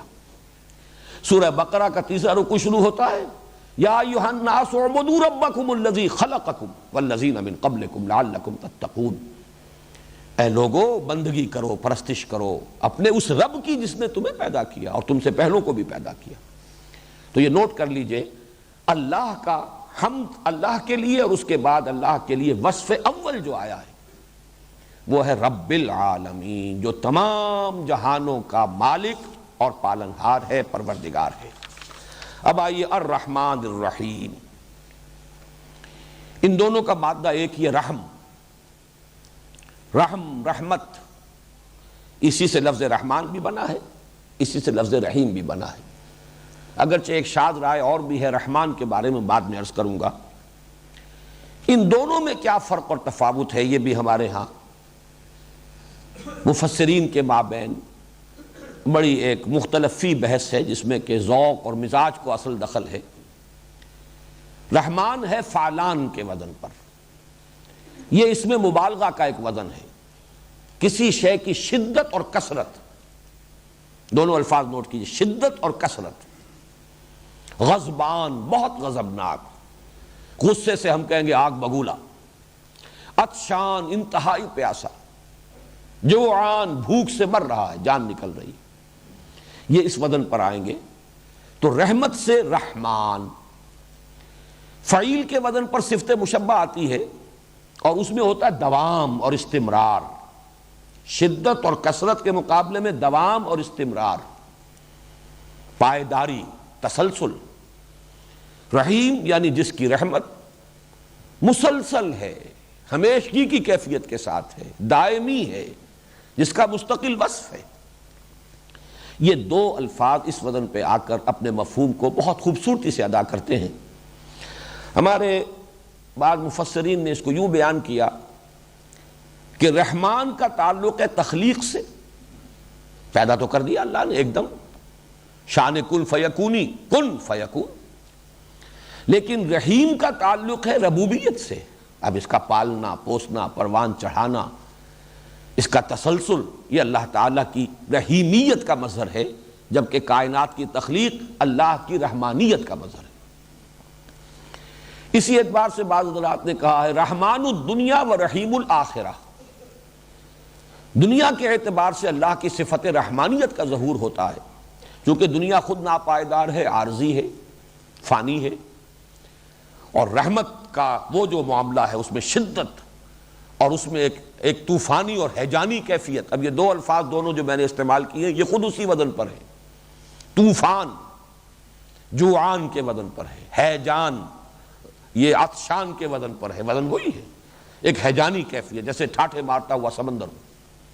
تو دنیا میں اللہ کی رحمت کا ظہور ہو رہا ہے شان رحمانی کے ساتھ، اور رحیم الآخرہ، رحیم آخرت جو ہے وہ دائم ہے، قائم ہے، وَلَلْآخِرَةُ خَيْرٌ وَأَبْقَىٰ وَالْآخِرَةُ خَيْرٌ وَأَبْقَىٰ، وہ تو باقی رہنے والی ہے، وہاں صفت رحیمیت کا ظہور ہوگا۔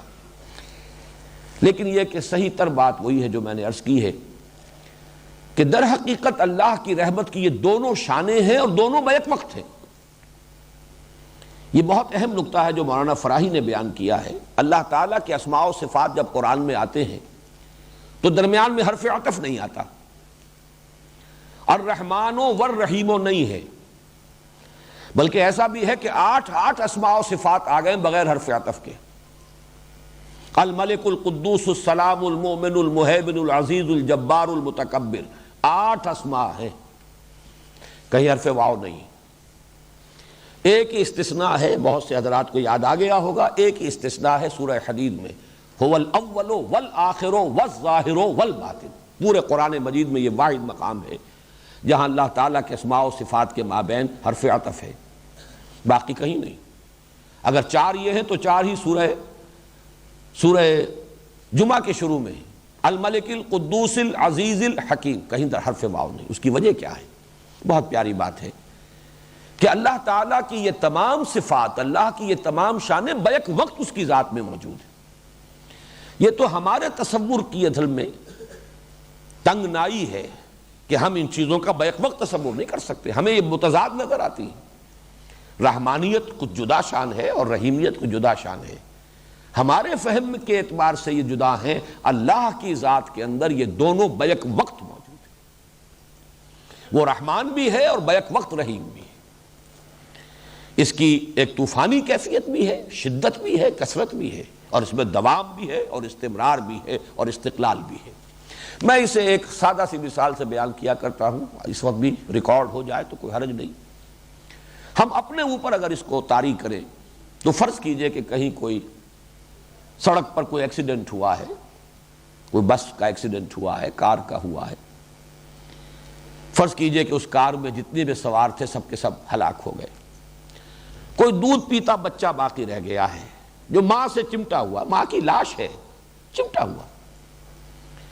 جو شخص بھی اس منظر کو دیکھے گا اس کا دل پگھل جائے گا، وہ بچہ چمٹا ہوا اپنی ماں کی لاش سے۔ فرض کیجئے کوئی پتہ نہیں یہ لوگ کون ہیں، کہاں کے ہیں، کہیں سے کوئی سراغ نہیں مل سکتا۔ آج تو خیر بڑی آسانی سے مل جاتے ہیں سراغ، ماضی میں سمجھیے کہ کچھ پتہ نہیں چل سکتا۔ ہر شخص کے دل میں ایک جذبہ ابھرے گا، گویا کہ ایک رحمت کی ہیجانی کیفیت، طوفانی کیفیت، اس بچے کی میں پرورش کروں گا، اسے میں پالوں گا، یہ لاوارث رہ گیا ہے، اس کا کوئی پالنے پوسنے والا نہیں رہا۔ یہ جذبہ یقیناً ابھرے گا، یہ ایک جوش کی کیفیت ہے، رحمت جوش میں آئے گی ہر انسان کی۔ لیکن یہ کہ ہمارا یہ جوش بہت جلدی ٹھنڈا پڑ جاتا ہے. ہو سکتا ہے کہ کچھ دنوں کے بعد ہمارے اوپر الٹا ایک احساس جو ہے افسوس تعسف کا پیدا ہو جائے کہ میرے تو پہلی بڑی ذمہ داریاں تھیں، یہ میں کیا مصیبت اپنے سر لے بیٹھا ہوں، یہ خامخواہ کا بوجھ، خامخواہ کی ذمہ داری میں نے لے لی، میرے تو اپنے جو بچے جو ہیں ان کی پرورش میرے لیے مشکل ہے. معلوم ہوا کہ ہمارا وہ جوش ٹھنڈا پڑ جاتا ہے. لیکن اللہ تعالیٰ کا جوش رحمت، بیک وقت اس میں وہ شان بھی ہے رحمانیت کی اور رحیمیت کی بھی ہے، اس میں کبھی کسی کمی کا کوئی سوال نہیں. یہ در حقیقت رحمان اور رحیم کے دونوں مفاہیم کو جمع کرنے کا جو ہے میرے نزدیک مثال کے ذریعے سے اس کو اگر سمجھانا ہو، تشبیہ کے ذریعے سے، تو شاید یہ اس سے قریب ترین بات ہے. الرحمن الرحیم مالک یوم الدین. میں اس کا جو منطقی اور فلسفیانہ جو ان میں ربط ہے وہ بیان کر چکا ہوں. وہ جزا و سزا کے دن کا مالک ہے. یہ تصور کہاں سے ابھرا؟ فطرت انسانی میں ہے نیکی اور بدی کا امتیاز. یہ فطرت کی صحت کی جو علامتیں میں نے گنوائی تھی پہلے دن، انہی میں سے ایک اہم علامت یہ ہے. یہ اخلاقی حس نہیں رہی تو انسان کی فطرت مر چکی، اندر کا اصل انسان مر چکا. ایک انسان نما حیوان باقی رہ گیا ہے جس کو قرآن کہتا ہے تم سمجھتے ہو یہ زندہ ہے، یہ تو مردہ ہے. اموات غیر احیاء، یہ زندہ نہیں ہے. اے نبی آپ سمجھتے ہیں یہ دیکھ رہے ہیں، یہ نہیں دیکھ رہے. یہ انسانوں کا سا دیکھنا نہیں دیکھ رہے. آپ سمجھتے ہیں یہ سن رہے ہیں، یہ نہیں سن رہے. یہ حیوانوں کا سا سننا سن رہے ہیں، انسانوں کا سا سننا نہیں سن رہے. لہم قلوب لا یفقہون بہا وَلَهُمْ أَعْيُنٌ لَا يُبْصِرُونَ بِهَا وَلَهُمْ آذَانٌ لَا يَسْمَعُونَ بِهَا أُولَٰئِكَ كَالْأَنْعَامِ بَلْ هُمْ أَضَلُّ. اب تو یہ چلتے پھرتے مقبرے ہیں، ان کی فطرت مر چکی. یہ اس کا مقبرہ ہے، تعزیہ ہے جو چل رہا ہے انسان کی صورت کے اندر. یہ ہے در حقیقت قرآن مجید کا فلسفہ. تو انسان کی فطرت کے زندہ رہنے اور اس کے صحت پر برقرار رہنے کا ایک بہت بڑا اس کا جو نتیجہ ہے یا اس کی علامت ہے وہ یہ ہے اخلاقی حس موجود ہو، نیکی اور بدی میں امتیاز. پھر عقل اس پر گرا لگاتی ہے. یہ بات میں نے بہت مرتبہ بیان کی. جہاں تک اللہ کی معرفت کا تعلق ہے یہ صرف فطرت کے حوالے سے ہے، لیکن جہاں آ جائے گا آخرت کا معاملہ، جزا و سزا کا، وہاں فطرت پر عقل کی گرہ لگے گی تو بات بنے گی. فطرت تو صرف یہ بتاتی ہے کہ نیکی نیکی ہے، بدی بدی ہے. یہ عقل ہے جو تقاضا کرتی ہے کہ گندم از گندم بے روید جوز جو. اب نیکی کا اچھا صلہ ملنا چاہیے، بدلہ ملنا چاہیے، بدی کی سزا ملنی چاہیے. اور مشاہدہ یہ ہے کہ نہیں مل رہا بدلہ، بلکہ الٹی گنگا بہ رہی ہے. آپ کوئی اخلاقی اصول نہ رکھتے ہو، ہر راستہ آپ کے لیے کھلا ہے، کشادہ ہے، بڑھتے چلے جائیے. جہاں آپ نے کوئی اپنے لیے اصول بنا لیے، اب قدم قدم پر بندش ہے، قدم رک رہے ہیں، آپ آگے بڑھ نہیں سکتے، بلکہ یہ کہ الٹے لینے کے دینے پڑ جاتے. میں نے وہ شعر بارہا سنایا ہے، سادہ سا ہے لیکن یہ کہ بڑی عظیم حقیقت. اے دیانت بر تو لعنت از تو رنجے یافتم، اے خیانت بر تو رحمت از تو گنجے یافتم. اے دیانت تجھ پر لعنت ہو کہ تیری وجہ سے تو میرے دوست بھی ناراض ہو گئے. صحیح بات کہہ کے دیکھیے دوستوں کے سامنے، سچی بات کڑوی ہوتی ہے. از تو رنجے یافتم، مجھے رنج ملا ہے. اور اے خیانت بر تو رحمت از تو گنجے یافتم، اے خیانت تجھ پر رحمت ہو، تیرے ذریعے سے مجھے خزانے ملے. لہذا کوئی اور عالم ہونا چاہیے، اور وہ عالم اب دیکھیے اس کے دو منطقی نتیجے ہوں گے. ایک تو یہ کہ یہ ایسی ہستی ہونی چاہیے جو قدرت رکھتی ہو پورا بدلہ دینے کی قدرت. وہ تو اللہ ہے، علی کل شیء قدیر، ہم اسے مان چکے. لیکن کوئی عالم بھی تو ایسا ہونا چاہیے جس میں حدود اور قیود نہ ہو، جس میں ہر شے کا پورا بدلہ مل جائے. اس لیے کہ آپ نے آج ایک نیکی کی ہے، اس نیکی کے اثرات نہ معلوم کہاں تک جائیں گے، آپ تو جان بھی نہیں سکتے. جب تک دنیا باقی ہے اس نیکی کے اثرات کہیں نہ کہیں پہنچتے رہیں گے، اور ان سب کا بدلہ آپ کو ملنا ہے. کہیں کوئی بری رسم آپ نے شروع کی ہے، جہاں تک اس کے اثرات جائیں گے وہ سب آپ کے حساب میں درج ہو رہا ہے۔ تو جب تک ایک زندگی جو ہے غیر متناہی نہ ہو، ابدی نہ ہو، پورا بدلہ مل نہیں سکتا، لہذا وہ عالم آخرہ۔ اور پھر اس کے لیے مالک یوم الدین، یوم کا لفظ صرف ایک دن کے لیے بھی آتا ہے، یوم ایک ایرا کے لیے بھی آتا ہے، ایک دور کے لیے بھی آتا ہے، اس کے مختلف استعمالات ہیں۔ ایک دن بھی ہے جس میں فیصلے ہوں گے جزا و سزا کے، اور پھر یہ کہ در حقیقت اس جزا و سزا کا جو ظہور ہوگا، کہا جا سکتا ہے وہ بھی ایک دن ہے، لا متناہی دن، وہ فیصلے کا دن ہے، وہ یوم الدین۔ دین کا جو اصل لفظ ہے عربی زبان میں، اس کا مفہوم ہے بدلہ، دانا یدینو، بدلہ دینا، دناہم کما دانو، امرؤ القیس کا مشہور مصرع ہے، ہم نے ان کو ایسا بدلہ دیا جیسا انہوں نے ہمارے ساتھ کیا تھا، کما تدینو تدانو، جیسا تم کسی کے ساتھ کرو گے ویسا ہی تمہیں بدلہ مل جائے گا۔ یہی لفظ ہے، زبر کے ساتھ دین بن جاتا، دین کہتے ہیں قرض کو، قرض وہ ہے جو واپس آنا ہوتا ہے، اس لیے اس کو دین کہا جا رہا ہے، بدل، وہ واپس آئے گا، لوٹ کر آئے گا۔ بدلہ بھی وہ ہے کسی عمل کا جو واپس آتا ہے، عمل کرنے والے کی طرف لوٹتا، نیکی کی اس کی جزا آپ کی طرف لوٹے گی، برائی کی ہے اس کی سزا آپ کی طرف لوٹے گی۔ دین بھی وہ ہے جو آپ نے کسی کو دیا اور لوٹ کر آپ کے پاس آئے گا، جبکہ ہدیہ ہو، ہبہ ہو، تحفہ ہو، عطیہ ہو، یہ واپس نہیں آتا، نہ واپس لینے کے لیے دیا جاتا ہے۔ دین وہ ہے جو دیا جاتا ہے واپس لینے کے لیے۔ تو دین اس کا اصل مفہوم، بنیادی مفہوم ہے بدلہ۔ البتہ اس سے آگے اس کے جو مفاہیم ہیں، یہ سورہ کافرون میں پوری تفصیل کے ساتھ میں بیان کر چکا ہوں، اس لیے کہ بدلہ کسی قانون کے تحت ہوگا، لہذا دین قانون اور شریعت کو بھی کہتے ہیں۔ وہ قانون و شریعت کسی نظام کے تابع ہے، دستور ہے جس کے تحت قانون ہے، کوئی لا گیور ہے جو قانون دیتا ہے، اس اعتبار سے پورے نظام کو بھی دین کہیں گے۔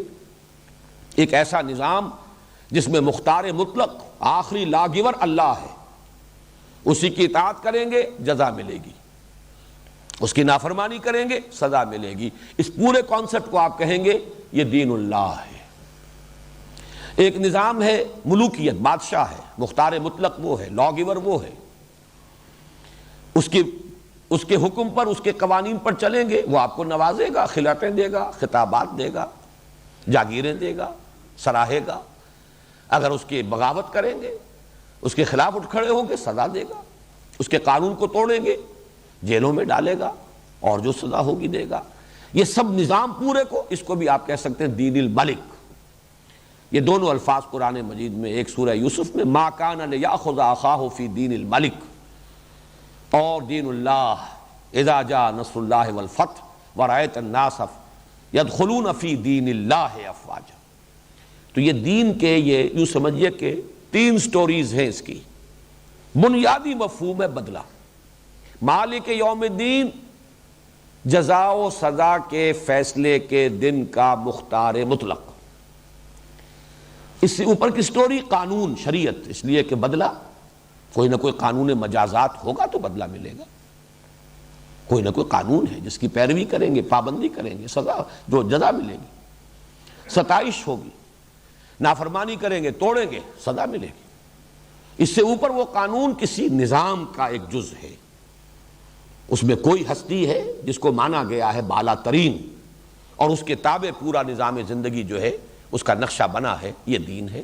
وہ دین الملک ہو، دین جمہور ہو جدید اصطلاح میں جمہوریت، یا دین اللہ ہے جس میں حاکمیت اللہ کی ہے، جس کا منطقی نتیجہ کیا ہے؟ انسانوں کے لیے خلافت ہے۔ بہرحال یہاں یہ چونکہ یہ اساس القرآن ہے، سورہ فاتحہ، اس میں لفظ دین آیا ہے اپنے اساسی مفہوم میں جو پہلی منزل ہے، مالک یوم الدین، جزا و سزا کے دن کا مالک، مختار۔ لمن الملک اليوم، للہ الواحد القہار۔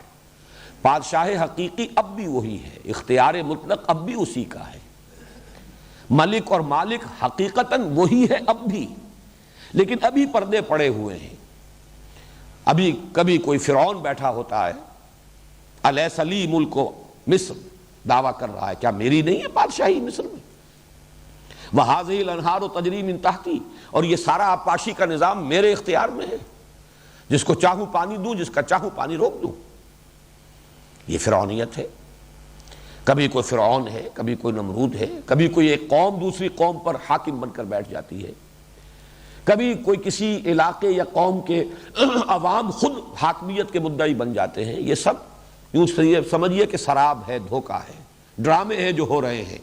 مالک حقیقی اور ملک حقیقی، بادشاہ حقیقی اب بھی وہی ہے، لیکن اس وقت وہ غیب کا پردہ حائل ہے، ابھی پردے پڑے ہوئے ہیں۔ اس دن یہ پردہ اٹھ جائے گا اور معلوم ہو جائے گا کہ مالک یوم الدین وہی ہے۔ مالک جو ہے یہ ملک یملکو، اس کے دو معنی ہیں عربی زبان میں، مالک ہونا، حکمران ہونا۔ ملک یملکو، اسی سے ملک بن گیا تو حکمران، اور مالک بن گیا کسی شے کا اونر، کسی شے کی جس کی وہ ملکیت ہے۔ تو مالک، اور یہ جیسے لکھا جاتا ہے چونکہ ایک قرات ملک یوم الدین بھی ہے، بادشاہ مطلق وہی ہے اس دن کا۔ لمن الملک اليوم، کہا جائے گا کس کے لیے ہے بادشاہی آج؟ وہ ساری بادشاہیاں جو دنیا میں تم نے جو ڈرامے رچائے تھے ختم ہوئے، آج بتاؤ بادشاہی کس کی ہے؟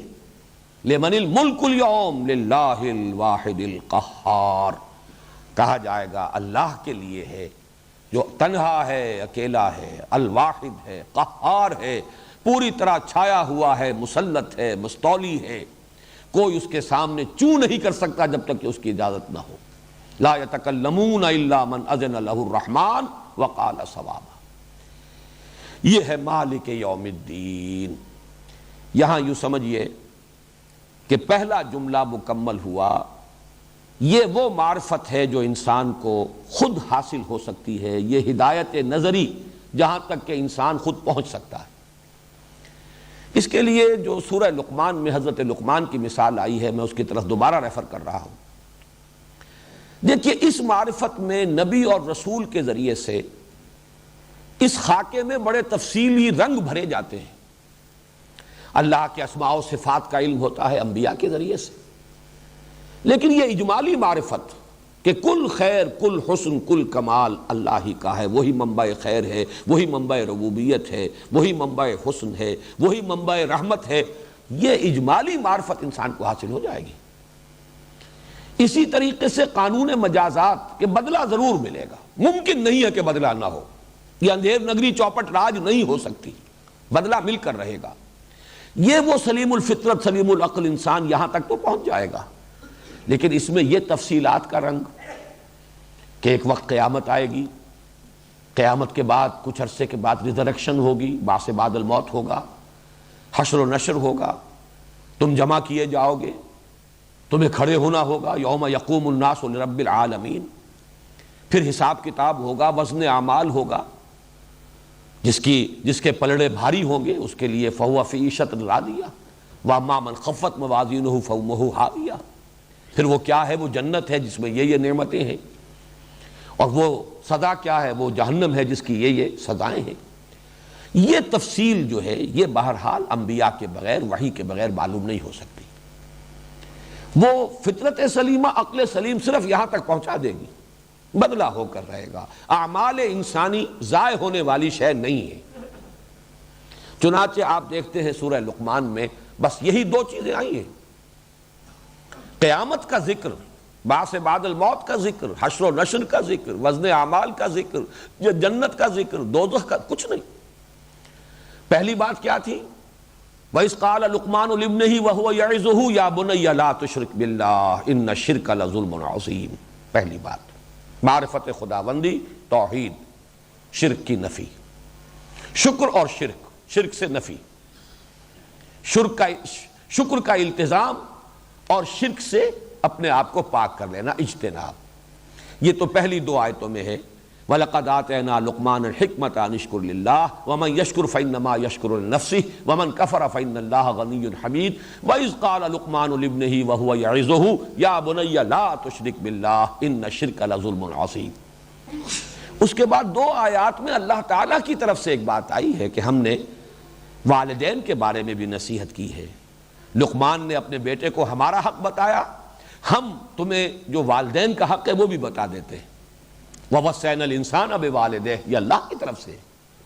اس کے بعد پھر آتی ہے 5ویں آیت، یا بنی انہا ان تک مثقال حبۃ من خردل فتکن فی صخرۃ او فی السماوات او فی الارض یأت بها اللہ ان اللہ لطیف خبیر۔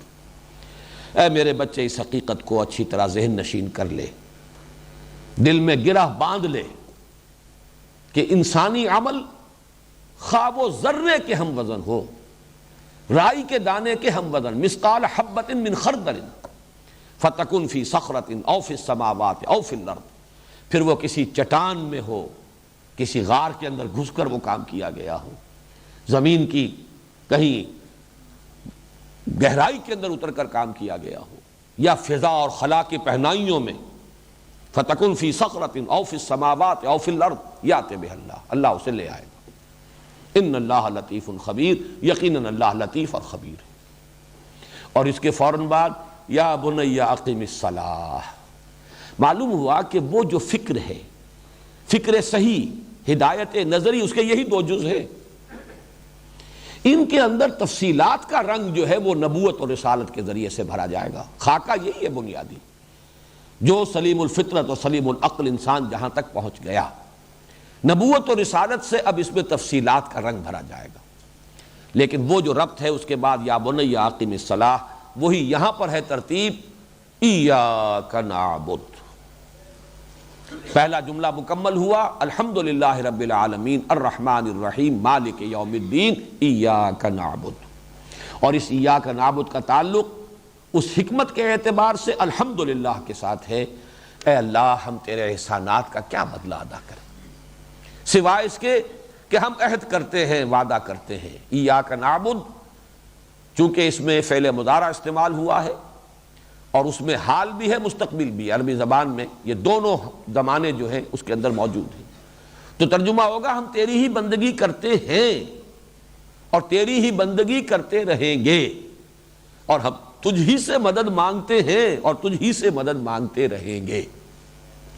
یہ وہ درمیانی حصہ ہے، وہ ترازو والی جو شکل پچھلی مرتبہ جو آپ کو ہم نے تقسیم بھی کی اور یہاں بھی آپ نے دیکھی تھی ریفلیکٹر پر، وہ ڈنڈی جو ہے ترازو کی، جس کے درمیان وہ مٹھ ہے، واو، اور یہ 2 جملے ہیں، ذرا نوٹ کیجئے، پہلی 3 آیات مل کر ایک جملہ بنی، آخری 3 آیات مل کر بھی ایک جملہ بنیں گی، اہدنا الصراط المستقیم صراط الذین انعمت علیہم غیر المغضوب علیہم ولا الضالین۔ لیکن یہ درمیان کی ڈنڈی جو ہے، جس کے بارے میں حدیث قدسی کے الفاظ تھے، ھذا ما بینی و بین عبدی، یہ میرے اور میرے بندے کے مابین ہے۔ اس میں ایک میثاق ہوا ہے، قول و قرار ہوا ہے، ایک عہد ہوا ہے۔ میں نے لفظ استعمال کیا تھا، اگرچہ ذرا جسارت والی بات ہے، مصافحہ ہوا ہے، یہ ہینڈ شیک ہے بندے کا اپنے رب کے ساتھ، مبایعہ، بیعت ہوئی ہے، عہد ہوا ہے، معاہدہ، مبایعہ، مصافحہ، یہ سب کیا ہے؟ 2 فریقوں کے مابین۔ ایاک نعبد، تیری ہی بندگی کرتے ہیں اور کریں گے۔ یہ جو عبادت کا تصور ہے، اس کو بھی اب ذرا نوٹ کر لیجئے۔ ہمارے ہاں یہ لفظ ایک طویل عرصے تک، ہمارا جو دور زوال ہے، اضمحلال ہے، تصورات جو محدود ہوتے چلے گئے، اس کے نتیجے میں یہ صرف مراسم عبودیت، موڈز آف ورشپ، میں عرض کر چکا ہوں تعلق کیا ہے، سارا شکر اللہ کا، کل احسان اس کے، ربوبیت حقیقتاً اس کی، اس کا بدلہ ہم کیا دیں؟ اس کے سامنے سر جھکائیں، اظہار عجز کریں، تذلل، عاجزی اختیار کریں، اس کی تکبیر کریں، تحمید کریں، تسبیح کریں، یہ مراسم عبودیت ہے۔ چونکہ جو مشرکانہ جو تصورات دنیا میں رہے، ان میں عبادت صرف انہی پر مشتمل تھی، اطاعت کا پہلو اس میں موجود نہیں رہا۔ سورج کی اطاعت کیا کریں گے آپ؟ سورج آپ کو کوئی حکم نہیں دیتا۔ چاند دیوی ہے، پوج لیجئے اس کو، کوئی اظہار عجز کر لیجئے، کوئی اس کے سامنے ماتھا ٹیک دیجئے، کوئی اور رسم جو ہے بنا لیجئے۔ اس نے کوئی آپ کو کوڈ نہیں دیا، کوئی قانون نہیں دیا، کوئی شریعت نہیں دی کہ آپ اس کی بندگی کریں۔ گویا کہ یہ دو الفاظ جو ہے پرستش اور بندگی، پرستش میں یہی ہے کسی کے سامنے اظہار عاجزی، کسی کی عظمت کا اعتراف، کسی کے مدح و ثنا، کسی کی حمد، کسی کے لیے تعریف کے گن گائے جائیں، شکر کے ترانے الاپے جائیں، یہ ہے پرستش۔ اور بندگی، عبادت کے لفظ کے اندر یہ دوسرا جو اس کا انٹیگرل پارٹ ہے، بندگی، اطاعت، مشرکانہ معاملات میں یہ حصہ اس میں سے ساقط ہو جاتا ہے۔ بتوں کو پوج رہے کیا مطلب؟ صرف اس کے سامنے ڈنڈوت کر دیں گے، ان کے سامنے سجدہ کر دیں گے، ان کے سامنے کچھ حلوے ماڑے لا کر رکھ دیں گے، اور کیا کریں گے؟ بتوں نے کوئی حکم تو نہیں دیا، انہوں نے کوئی ہدایات نہیں دی، کوئی ان کی عطا کردہ شریعت نہیں ہے، کوئی انہوں نے قانون نہیں دیا۔ لہذا مشرکانہ تصورات میں عبادت کا مفہوم صرف پرستش رہ جاتا ہے، بندگی نہیں۔ حالانکہ عبادت کا انٹیگرل پارٹ ہے بندگی، غلامی، محکومی، جس کے لیے کہ سب سے بڑا ثبوت قرآن حکیم سے جو ہے وہ میں آپ کو جو مکالمہ ہوا تھا حضرت موسیٰ علیہ السلام اور فرعون کے مابین۔ اصل میں قرآن مجید تو اپنی اصطلاحات کو خود مبرہن کر دیتا ہے، اس طرح محفوظ کر دیتا ہے کہ آپ کو اکثر و بیشتر باہر جانے کی اور کہیں اور دیکھنے کی ضرورت نہیں۔ جب حضرت موسیٰ علیہ السلام پہلی مرتبہ پہنچے ہیں دربار میں اور اپنی رسالت کا پیغام پیش کیا ہے، تو فرعون نے جو جواب دیا اور اس کے حواریوں نے اور اس کے جو سردار تھے، فَقَالُوا أَنُؤْمِنُ لِبَشَرَيْنِ مِثْلِنَا وَقَوْمُهُمَا لَنَا عَابِدُونَ، انہوں نے کہا کیا ہم ایسے دو انسانوں کی بات مانیں گے، ان کا کہنا مانیں گے، ان کے بتائے ہوئے راستے پر چلیں گے جو ہم جیسے ہیں؟ ایک تو یہ کہ ہم جیسے بشر ہیں موسیٰ اور ہارون، اور اس سے بھی بڑی بات وَقَوْمُهُمَا لَنَا عَابِدُونَ، ان کی تو قوم ہماری غلام قوم ہے۔ یہاں پرستش کا تصور بالکل نہیں آ سکتا۔ ظاہر بات ہے کہ بنی اسرائیل فرعون کی پرستش نہیں کرتے تھے۔ یہاں عابدون کا لفظ کس معنی میں آیا؟ غلامی، محکومی، اطاعت گزاری، تابع ہونا، کسی کے فرمان کو واجب الاذعان سمجھنا، صرف یہ مفہوم ہے یہاں۔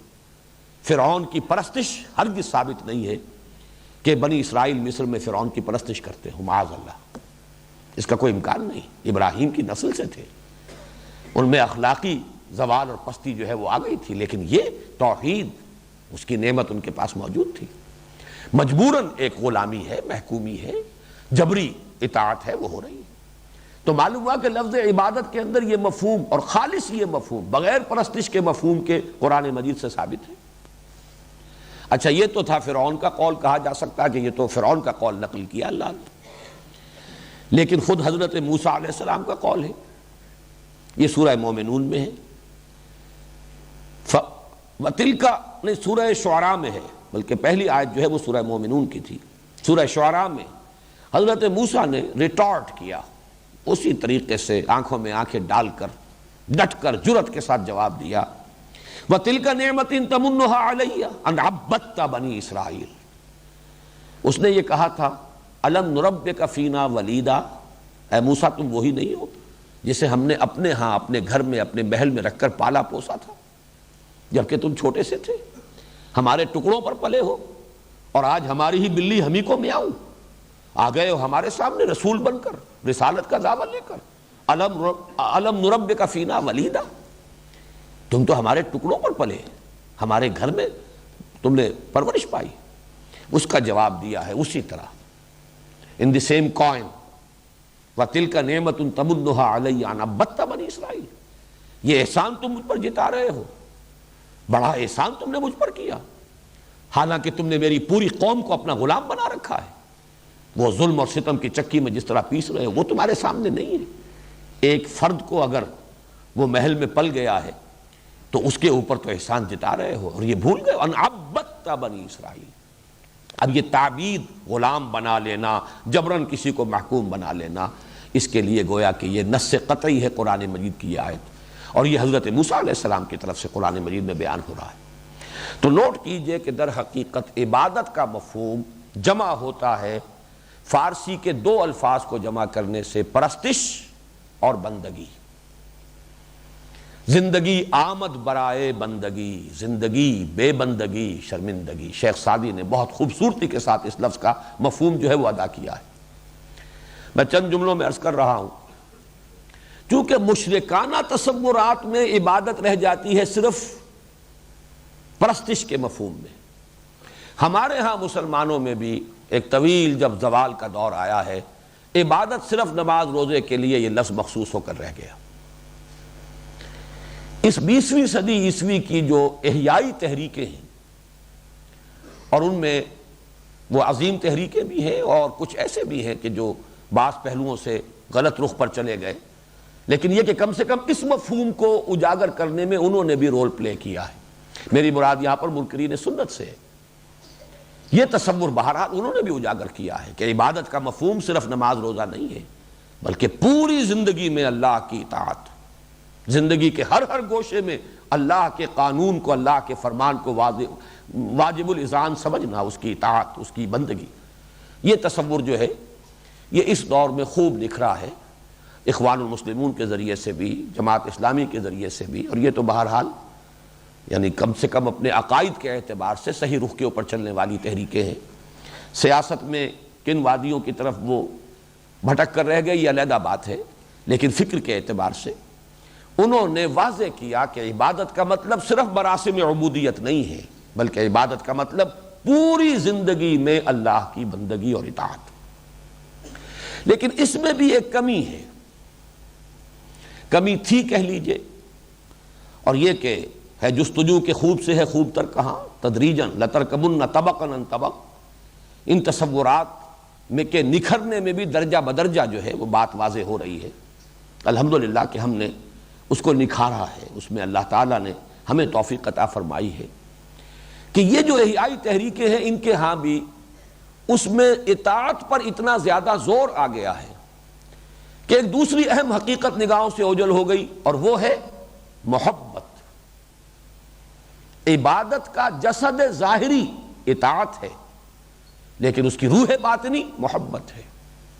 دونوں چیزیں مل کر اصل میں عبادت کا مفہوم ادا کرتی ہیں۔ ایاک نعبد، ہم تیری ہی اطاعت اور عبادت اور بندگی کرتے ہیں، تجھی سے محبت کرتے ہیں، اور اے رب تیری ہی بندگی اور اطاعت اور غلامی کرتے رہیں گے اور تجھی سے محبت کرتے رہیں گے۔ یہ در حقیقت پہلو جو ہے یہ کچھ ابھی جتنا کہ اجاگر ہونا چاہیے اجاگر نہیں ہوا، لیکن اس کے لیے میں نے بہت عرصہ ہوا، میرا خیال ہے کہ کم و بیش 20 سال ہو گئے ہوں گے، تقریریں کی تھی کراچی میں، ایک مہینے میں ایک تقریر، ایک مسجد میں، عبادت رب، شہادت علی الناس، اقامت دین، تین یہ بنیادی موضوعات، مطالبات دین کے نام سے یہ کتاب چھپتی رہی۔